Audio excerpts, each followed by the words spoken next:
Namo Bhagavate Vasudevaya. Om Namo Bhagavate Vasudevaya. Om Jnana Timirandasya Jnananjana Shalakaya Chakshurum Militam Yena Tasmai Shri Gurave Namaha.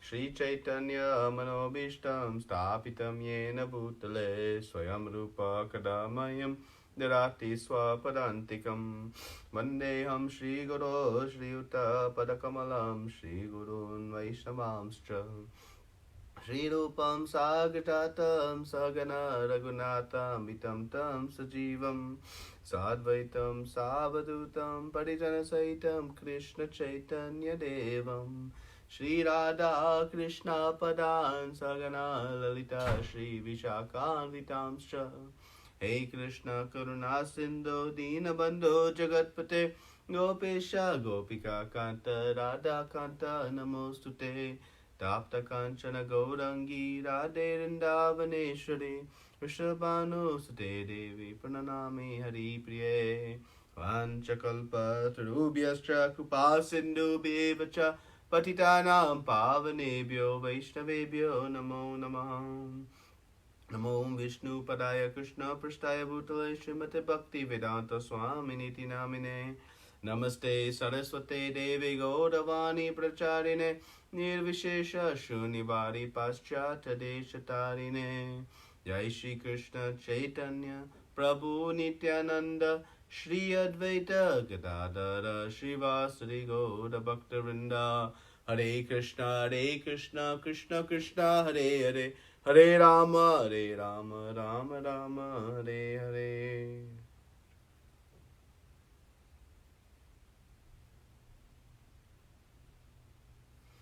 Hare Krishna, everyone. So, welcome to this Nectar of Devotion study, this Bhakti Rasamrita Sindhu, this rasa of bhakti, the pleasure and taste of bhakti is like an ocean that is everlasting and eternal. And so we'll see today quite a bit about the happiness that comes from rendering pure devotional service. If we're going to render pure devotional service, we want to know, what will be my state and condition in rendering pure devotional service. And so Srila Rupa Goswami in the second half of this chapter 1 spends quite a bit of time, and Srila Prabhupada is presenting the facts on the great and extraordinary bliss and happiness one achieves in the rendering of pure devotional service. So we'll discuss this today. So last week we discussed the extraordinary power of pure devotional service, and that it can bring immediate relief to our suffering. This kleshagni, burning to fire all the klesha, distresses of the material world. And we said that there were 3 causes of suffering: our sinful activities themselves, our sinful desires, the bijam, and our ignorance. And pure devotional service is the only means by which one can become free from all 3 causes of suffering. Other purificatory rites may be able to eliminate sinful reactions, but if the ignorance and the sinful desires remain, one will carry forward to continue performing more sinful activities, and thus that suffering will only be temporarily mitigated, but it will come back because of the propensity to sin again. But pure devotional service removes all 3, and thus one can find eternal, permanent relief from klesha, the distresses of the material world. And we discussed that the root cause of all of our suffering is our avidya. It starts this very dangerous cycle. Our ignorance of who am I as eternal servant of Krishna. When I forget this sambandha, this relationship with Krishna, then it starts a cycle of sinful desires. And those desires then manifest into sinful activities. And those sinful activities lead to direct reactions, this parabdha reactions, and also fuels aparabdha, which increases our tendency to sin, which then increases our desires and our sinful actions. And this cycle continues. And it begins with our avidya. So by taking to pure devotional service, one acquires knowledge, realization of who am I, and thus this cycle can be broken very nicely. And last week we discussed the second characteristic awarded in pure devotional service at the sadhana bhakti level, and that was all auspiciousness. And it had 4 parts. It benefits everyone.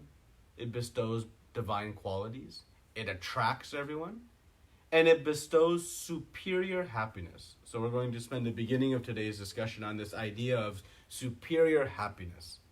You know, there are higher and lower pleasures that we've experienced. So what is the highest of all happiness? That is what we'll discuss a little bit today. So as we talked last time, there are 3 stages of progress in pure devotional service. It starts at sadhana bhakti, which has 2 subdivisions, Vaidhi sadhana bhakti and Raganuga sadhana bhakti. We'll discuss later. From sadhana bhakti, one matures to bhava bhakti. And from bhava bhakti, one matures to prema bhakti. So as one progresses, there are characteristics awarded to the practitioner. And we should point out here that they are cumulative.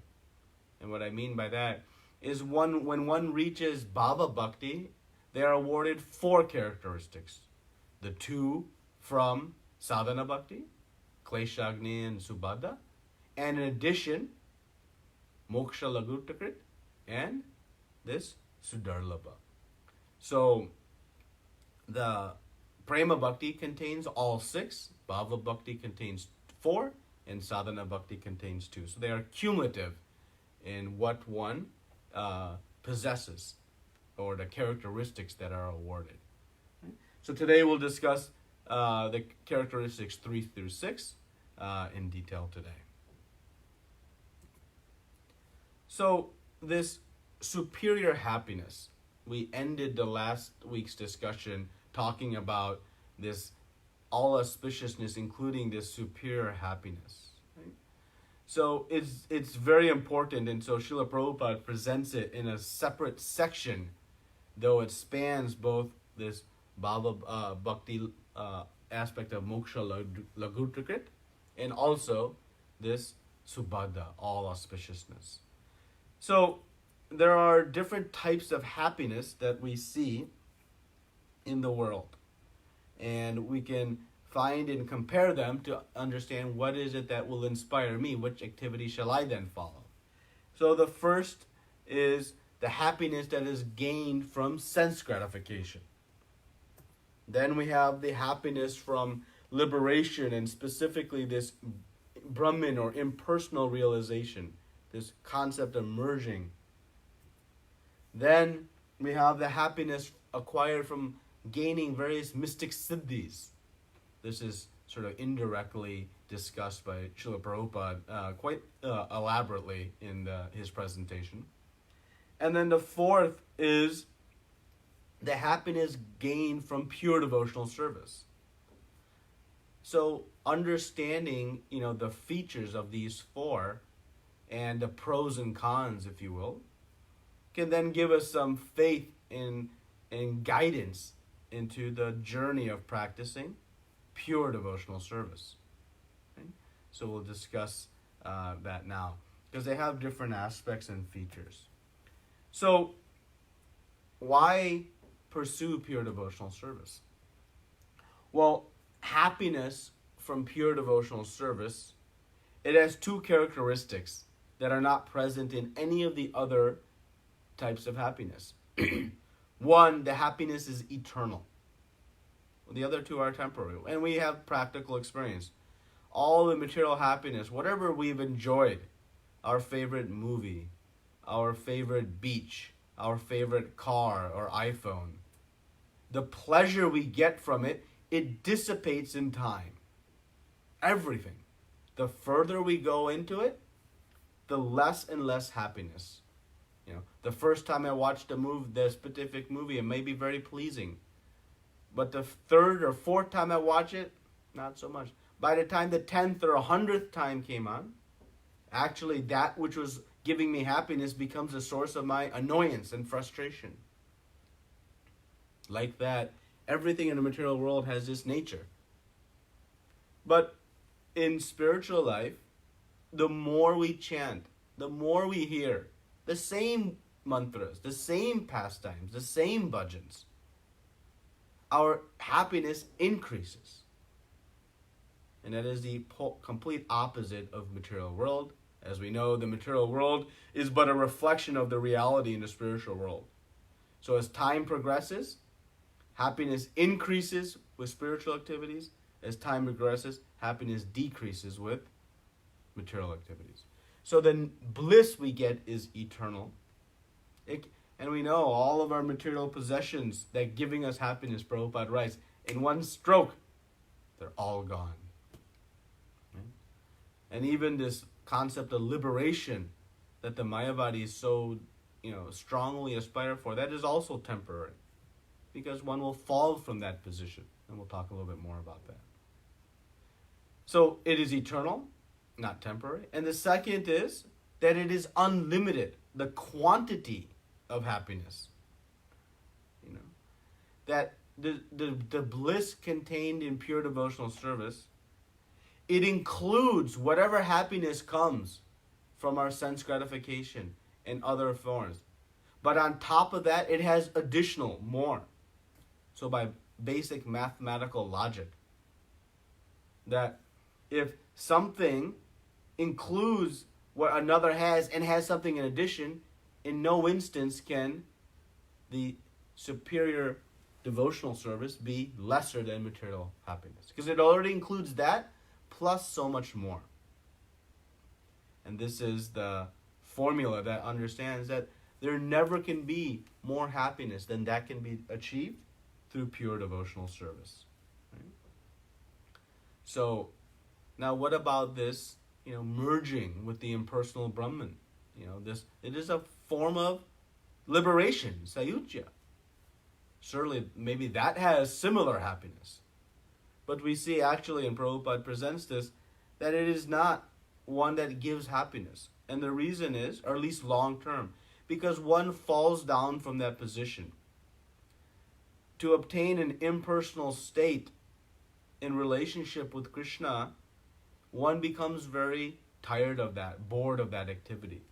Because the spirit soul is active, and it has this loving propensity, which is fulfilled with relationships with another person, the Supreme Person. So in the impersonal liberation state, one is floating in the Brahma Jyotir, but with no activity, no engagement, one finds no satisfaction. It's like you can give some example of, if you, on a beautiful lake, and you have a small raft, and you lay on this raft and push yourself out to the middle of the lake, and you're just enjoying the calm, sweet experience, the beautiful sky, the cool breeze. Sounds very nice. But after 1 hour, 2 hours, 3 hours, some time, will you be able to remain lying on this raft, doing nothing? No. We'll need some activity. The raft doesn't afford us a chance to do any activity. So we'll want to come back to shore and do something. So like that, Srila Prabhupada explains that those who are following this impersonal belief, they fall back to other activities. And the proof, they engage in various material affairs, social welfare, opening hospitals. Prabhupada talks about, they say everything is illusion, the body is illusion, yet they open hospitals to solve the body. That is the ultimate of all ironies. Right? So, and the reason this happens is because there is not full satisfaction in the impersonal process. If there's full satisfaction, then one would not search out for anything more. And we'll see how that manifests itself in Bhava Bhakti and Prema Bhakti. Right? So, again, if it were so satisfying, there would be no need to come do anything else. If you were on that raft and there was nothing more satisfying on the shore, you would never go back to the shore. You would stay on that raft. So that is proof we can see that when one is not able to sustain these activities, that there is not a taste, an experience of happiness that lingers. Right?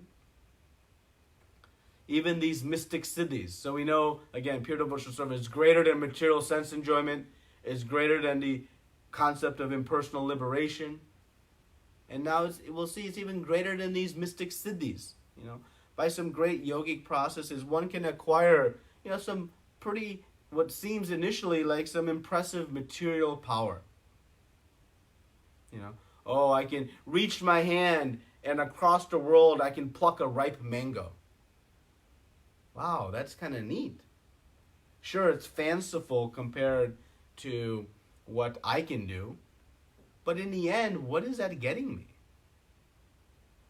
Beyond a mango, am I getting anything of real happiness? I can make myself very small and enter into a stone, or very large and touch the moon. These different siddhis.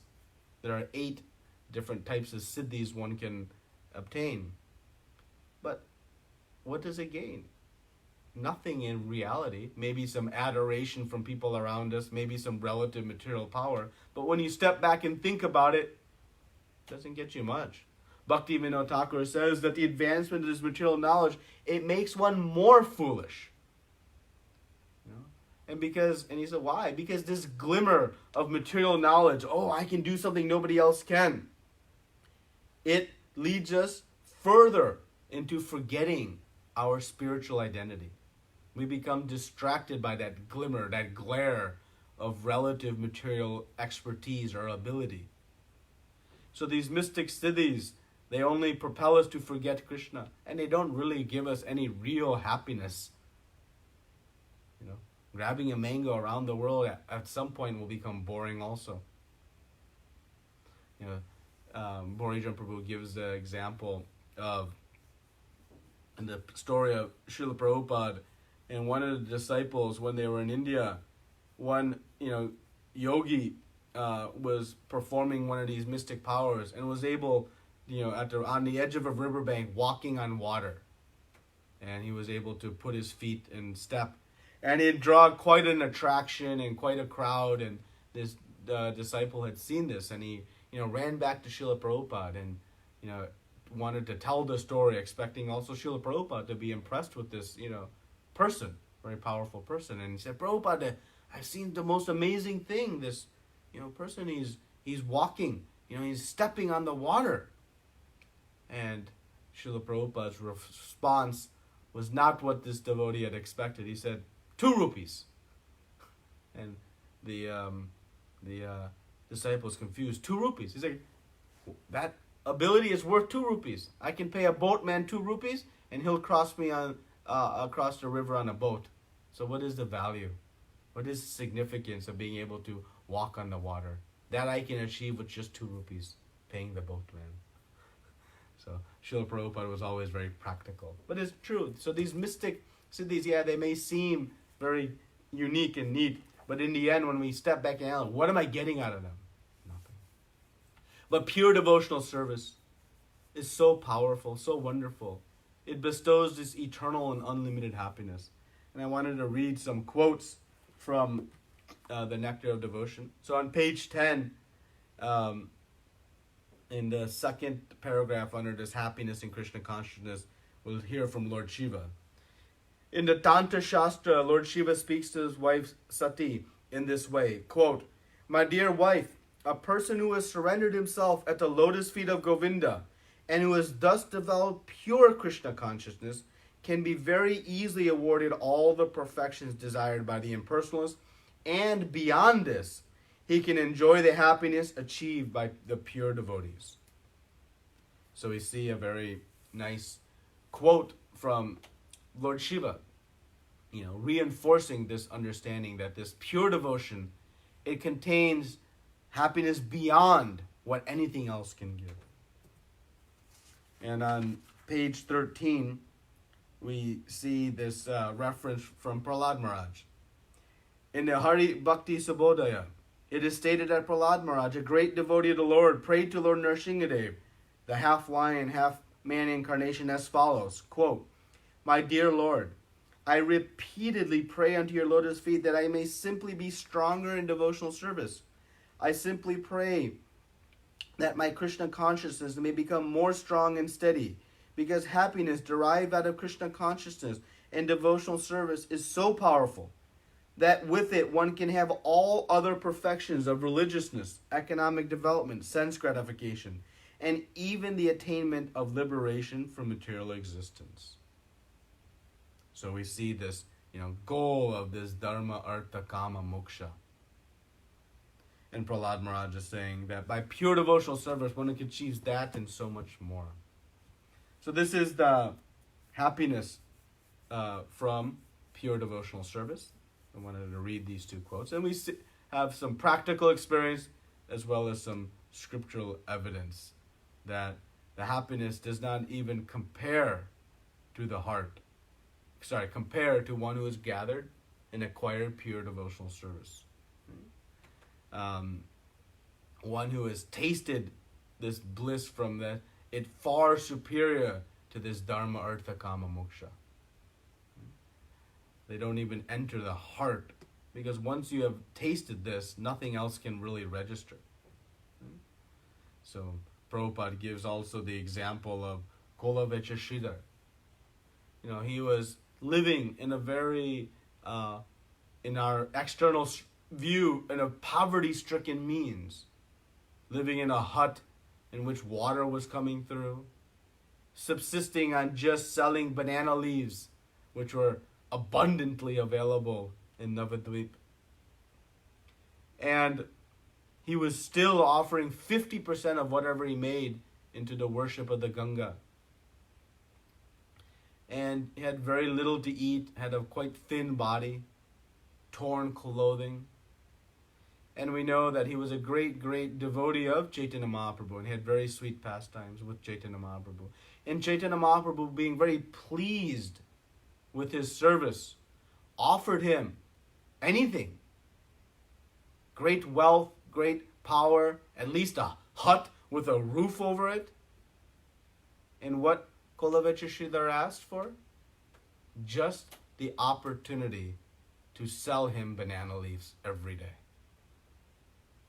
Now, in order for someone to ask for that, we can know by real basic logic that the happiness Kolavecha Sridhar was experiencing from selling those banana leaves, which is pure devotional service, must have been so extraordinary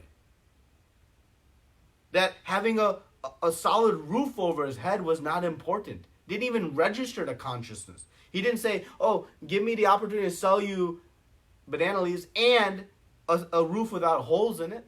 He could have asked for that. That would not have been such an extreme ask. It's not like asking for $1 million. Right? This is a very basic ask. Krishna, just give me some basic shelter. But it didn't even register his consciousness, because the happiness from rendering that pure devotional service was so extraordinary, it went unnoticed. It was not even there. Just like, another example I can give to try for us to relate. We're entering, there's two prasad lines. In one prasad line, there is puri and paneer sabji and pakoras and sweets and halwas and rasgullas and gulab jamuns. And in the other line, there is some, nice boiled sabji. And we have no cholesterol, so don't let that bake into the equation.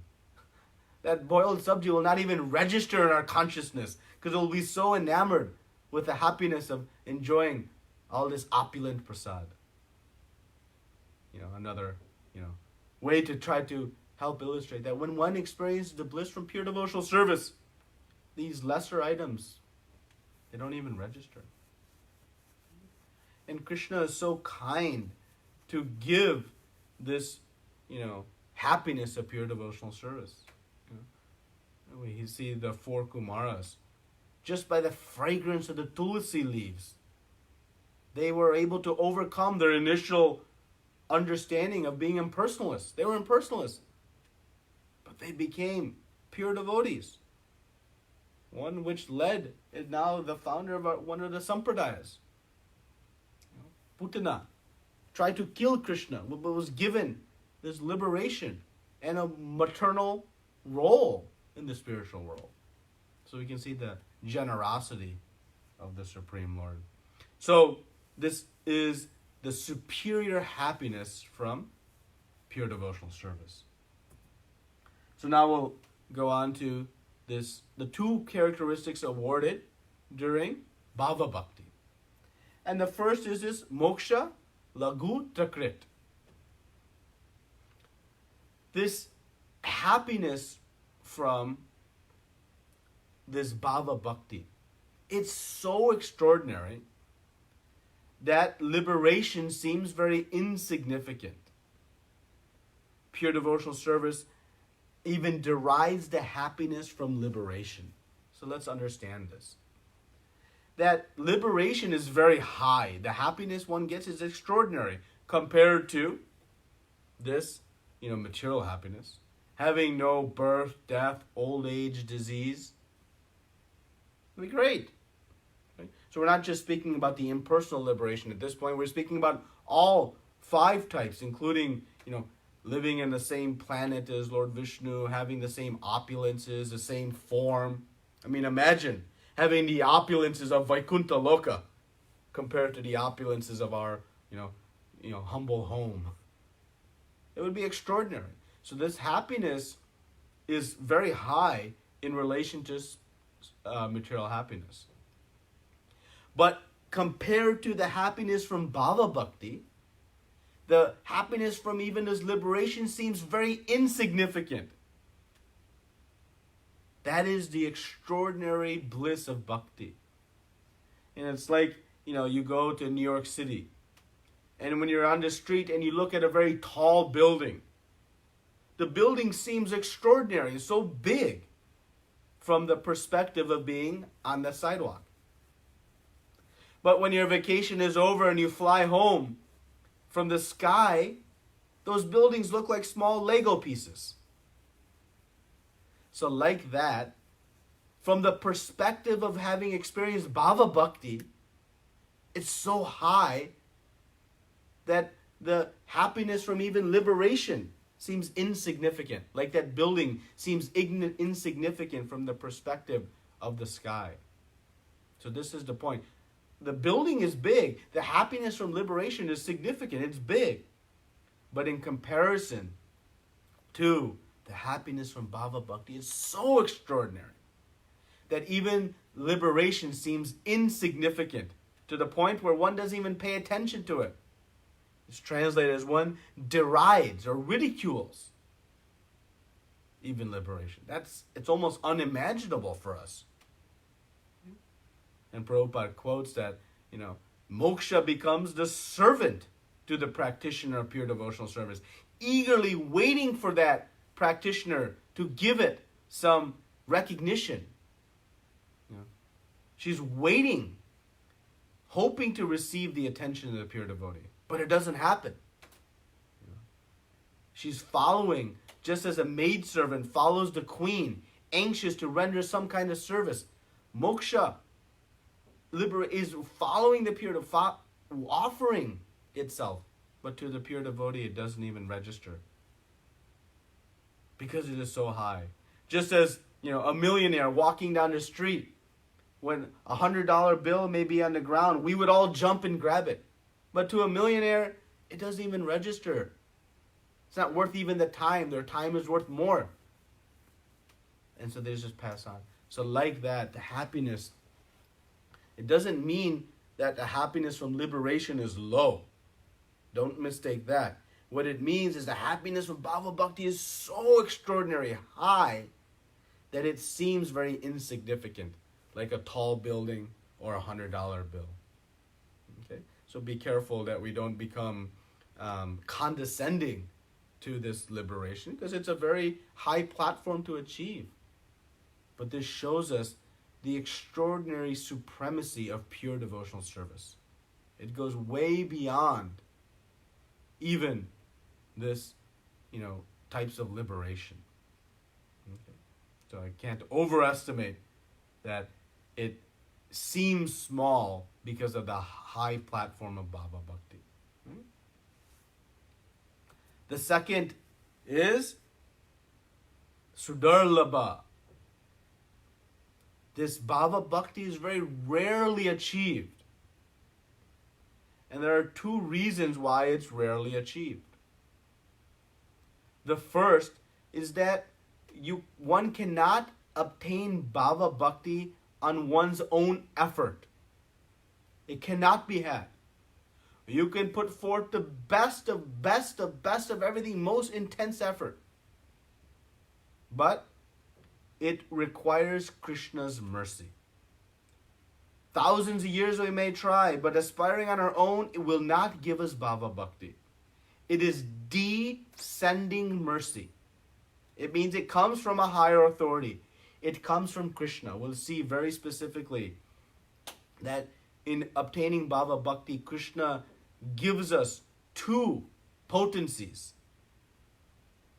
that gives us the ability to understand Krishna, this Samvat potency, and the ability to experience the happiness, this Haladini Shakti. So these two things will come, we'll experience. Don't worry about that for now.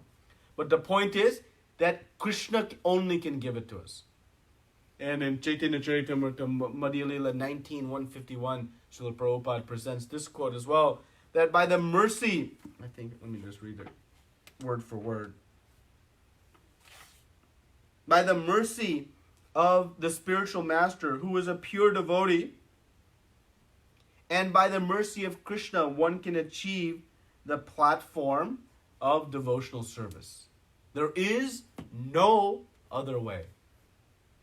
So again, by the mercy of the spiritual master, who is a pure devotee, and by the mercy of Krishna, one can achieve the platform of devotional service. There is no other way. So this is one reason why it is rare. And the second is Krishna is reluctant to give it. Now, this one kind of maybe is a head scratcher for us. Why Krishna is reluctant to give it? So there is a reason. Of course, Krishna has perfect reasoning for everything he does. His desire is that everyone would obtain Bhava Bhakti and Prema Bhakti. But he is very careful to give it. And there is a reason. Because once one acquires this Bhava Bhakti, Prema Bhakti is coming very quickly thereafter. From Sadhana Bhakti to Bhava Bhakti is a giant step. But from Bhava Bhakti, we'll see, once one reaches Bhava Bhakti, Prema Bhakti is virtually assured, guaranteed. It is like the budding stage of a flower. Once the flower has come to the budding stage, it is going to bloom. It's just a matter of time. Like that, once one reaches Bhava Bhakti, Prema Bhakti is going to bloom. And in Prema Bhakti, we'll see that one of the characteristics is it attracts Krishna. And so the point here is that the pure devotee has the ability to control Krishna. So, because Krishna surrenders himself to the pure devotee in Prema Bhakti, he is reluctant to give until one has fully purified. Krishna, and we must be prepared for this, he'll offer you anything. Very opulent liberation. Very wonderful abode. And if you read Brihad Bhagavatamrita that Sanatana Goswami has presented, you'll see this. That the jiva is presented with so many options. Very wonderful options compared to where we are coming from. But he holds back this to see who is interested not in the opulences or living on the same planet, these different liberations, but who is truly desirous of this pure devotional service. So, how to obtain this? Krishna gives it, but he gives it when there is purity of heart. And Srila Jiva Goswami says, it is rare, but don't be discouraged. If we practice with great greed, lolyam, and a shakti, attachment, we were obsessed about it. Krishna, I really want it. I want it badly to have pure love for you. I don't want a roof over my head or an opulent planet. I just want to be able to serve you in the most intimate and loving of ways, whatever is most pleasing to you.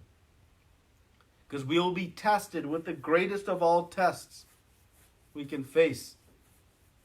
Krishna will throw so many opulences our way.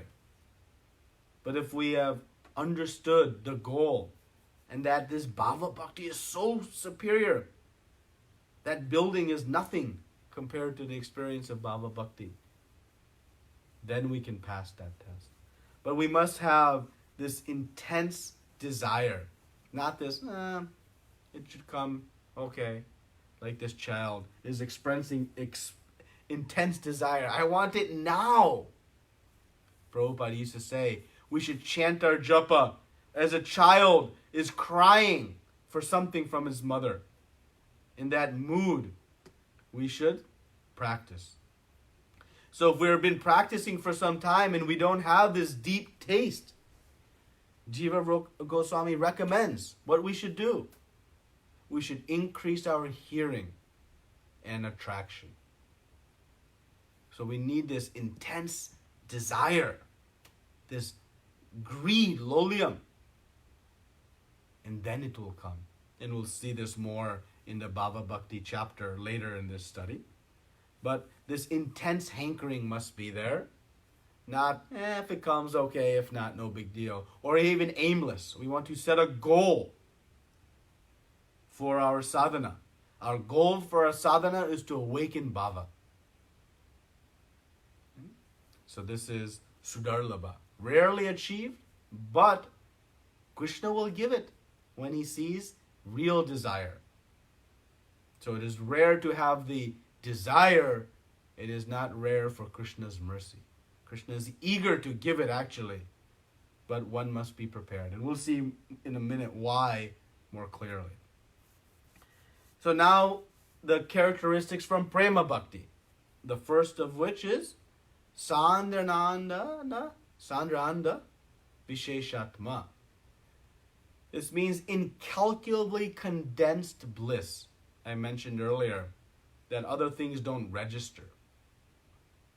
So the happiness in Prema Bhakti, it's so intense and dense within the heart that nothing else can enter the heart.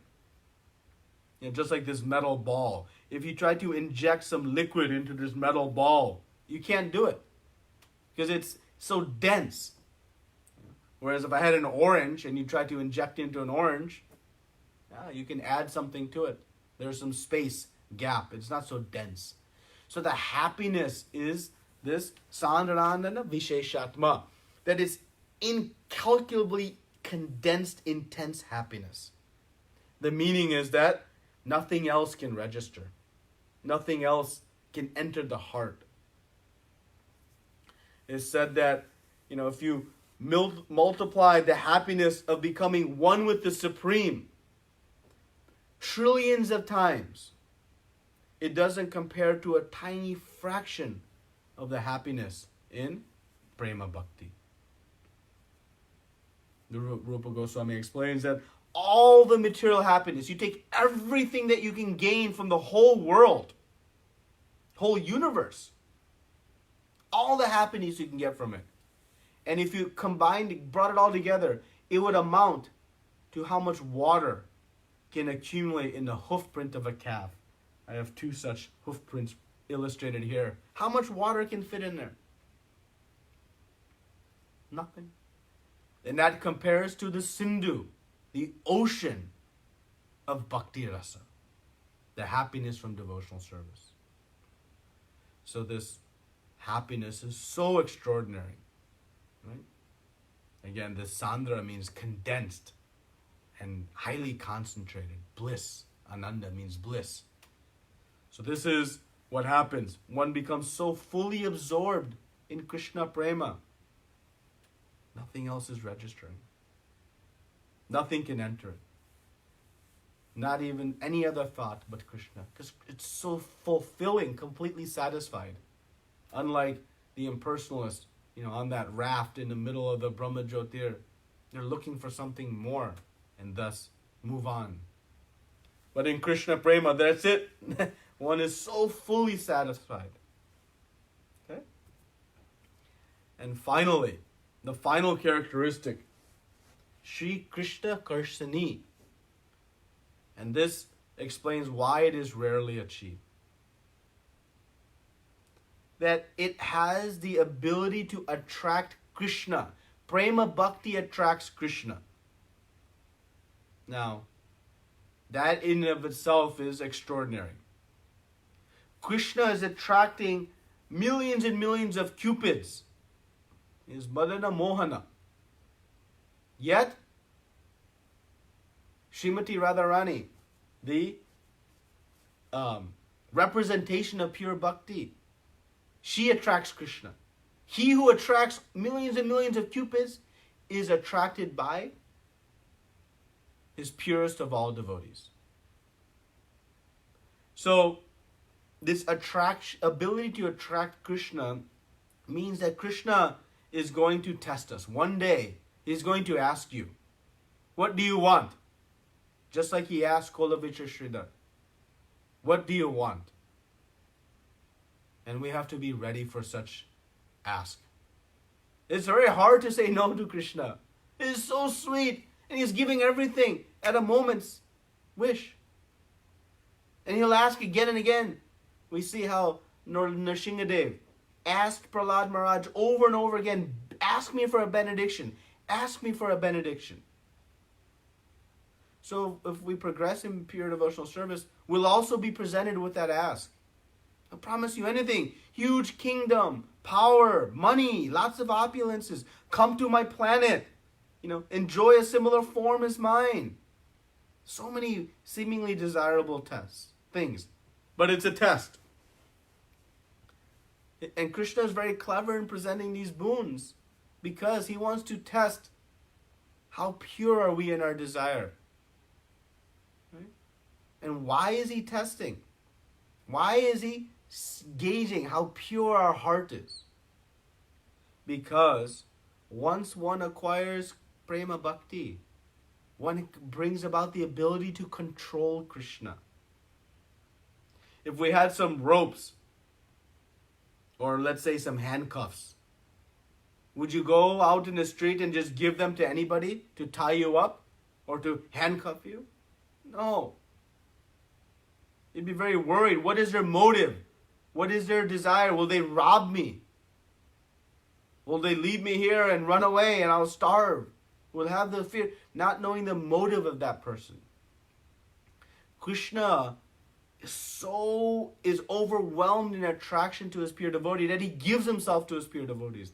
So he wants to make sure that the devotee has fully purified in their desire. And as we see, he's fully giving himself to Mother Yashoda. Because it has the ability to control Krishna. Krishna cannot control himself in his exchange with his devotees. He loses the supreme controller loses his ability to even control because he's overcome with his love for his devotees. And thus he'll test to make sure, what is our desire? Do we have some desire to, enjoy different things? Or is our desire so pure only to see the happiness of Krishna? So this pure devotional service, it's so powerful. It not only can burn away our material distresses, it can attract the all-attractive. The all-powerful Krishna it can attract. He succumbs to the love of his devotees.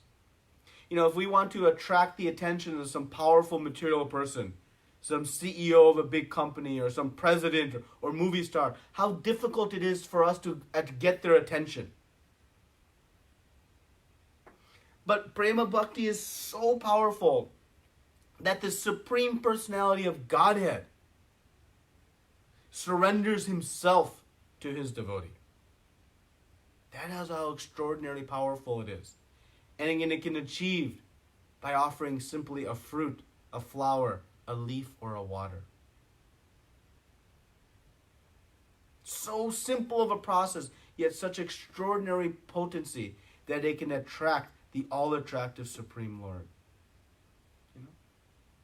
And we see that we are controlled by our material attachments, right? We become attached to some things and they give us pleasure and we'll do anything for it. Ask a drunkard. Become so attached, we'll do anything, become beholden to that attachment. But one who is self-realized can be detached from this material world and become independent. And Krishna, he is this self-satisfied personality. And he is detached and aloof from everything. He says, I am aloof. Yet, he gives himself to his devotees. He becomes so attached in love to his devotees that he gives himself up. Right? And Srila Prabhupada references, again in Nectar Devotion, I wanted to read this reference from 11th Canto Srimad Bhagavatam, where Krishna is speaking to Uddhav. He says, my dear Uddhav, you may know it from me that the attraction I feel for devotional service rendered by my devotees is not to be attained even by the performance of mystic yoga, philosophical speculation, ritualistic sacrifices, the study of Vedanta, the practice of severe austerities, or giving of everything in charity. These are, of course, very nice activities, but they are not as attractive to me as transcendental loving service rendered by my devotees. Here Krishna is giving perfect proof. So this Madana Mohana, the attractor of thousands of cupids, is yet attracted by his pure devotee. And this is why it is rare and that Krishna wants to make sure we have purity of heart. And we see in Dwarka Leela, he had 16,108 palaces. Wonderful queens who were rendering such nice service. But in the deep of night, in his slumber, he was meditating on his Vraja Leela. His heart was always in Vrindavan,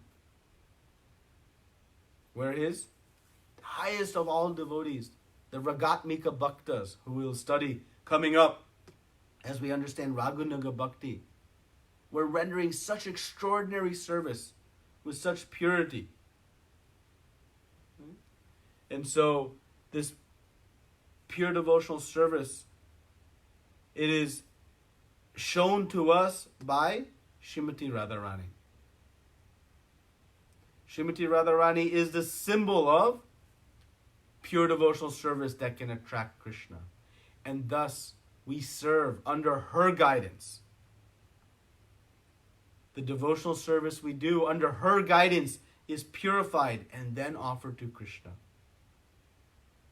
Srila Prabhupada's father, anytime any sadhu came to his house, what boon or benediction he asked? He asked just, please make my dear Abai a devotee of Srimati Radharani. Because by becoming a devotee of Srimati Radharani, we have some hope to acquire this prema bhakti and render service to Krishna. So we are serving under her guidance. We cannot approach, we don't even know how to approach Krishna directly. But our eternal mother can show us this path very nicely. Right? So Krishna is attracted by his pure devotee, so much so that he becomes controlled by them. And we see in Srimad Bhagavatam so many amazing displays of this, and reading the pastimes, and Prabhupada references some here in the presentation. Yudhishthir Maharaj, he is the great devotee of Krishna, is so wonderful that Krishna became the messenger of Yudhishthir Maharaj. See how Krishna went and carried a message to Duryodhana's palace. How much attraction he had. Narada Muni is glorifying Yudhishthir Maharaj for his devotion. The elderly gopis in Vrindavan, they would make Krishna dance. So enjoyable to see his dance. They would make him dance for a small cup of buttermilk. Does Krishna need a small cup of buttermilk? He is the creator of all of Brahmanda. But the gopis were making him dance for this small cup of buttermilk. Arjuna has Krishna driving his chariot. This is the extraordinary power. So this is Sri Krishna Karsini. And so many more examples are like that. But this is how powerful Bhava Bhakti is. Prema Bhakti is. So we have seen that it is very powerful. We have seen happiness. It exists in all three levels of bhakti. In sadhana bhakti, as part of subhada, there's all auspiciousness. We see happiness. In bhava bhakti, there's moksha laghutakrit. We see that even the concept of liberation seems insignificant in the face of bhava bhakti. I'll give one more example. In the dead of night, when you turn on your iPhone, that light is very bright and can light up almost a whole room. But if you go outside and you turn on your iPhone flashlight, it doesn't even register. Because the presence of the sun, that flashlight's insignificant. Again, just another example. In the experience of Bhava Bhakti happiness, everything else is so insignificant. And then in Prema Bhakti, we see this Sandra, condensed Ananda, happiness. So this is the characteristics that are awarded to the pure devotee as one progresses from sadhana bhakti to prema bhakti. And even just a little bit of taste for pure bhakti will help us achieve this great position. So we're going to see now, coming up, how to begin pure devotional service. How does one even qualify to obtain such wonderful interactions with Krishna that it can even attract the attention of Krishna? How does it start? Do we have any hope? Rupa Goswami is going to answer those questions now coming up. So that is presentation of chapter 1. I'll take any comments or questions at this point. Any discussion?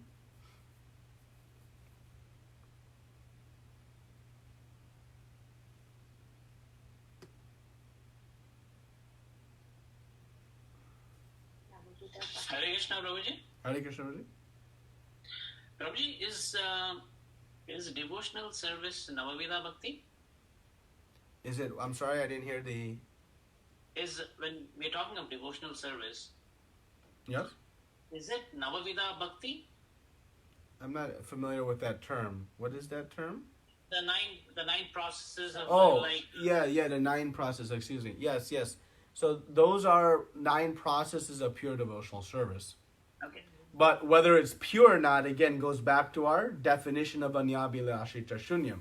So if I'm hearing, but I'm hearing for a different intent, or I'm doing Vishnu Shmaranam, like Ravana was doing Vishnu Shmaranam, but it wasn't anukulyena. Right?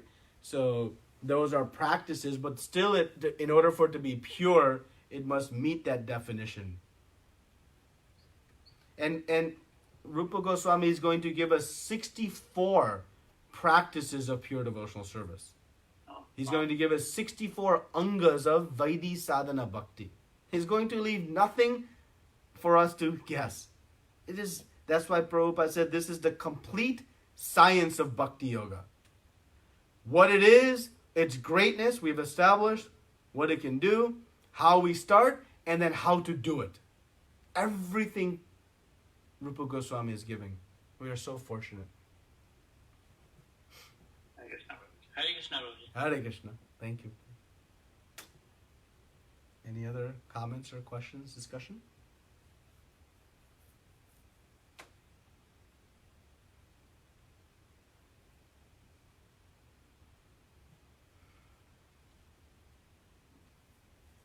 Okay, so if there are no more discussions, next week we'll begin discussing chapter 2. Thank you very much. Srila Prabhupada ki jai. Ananta Koti Vaishnavinda ki jai. Hare Krishna, everyone. Hare Krishna. Very thank you so much. Hare Krishna.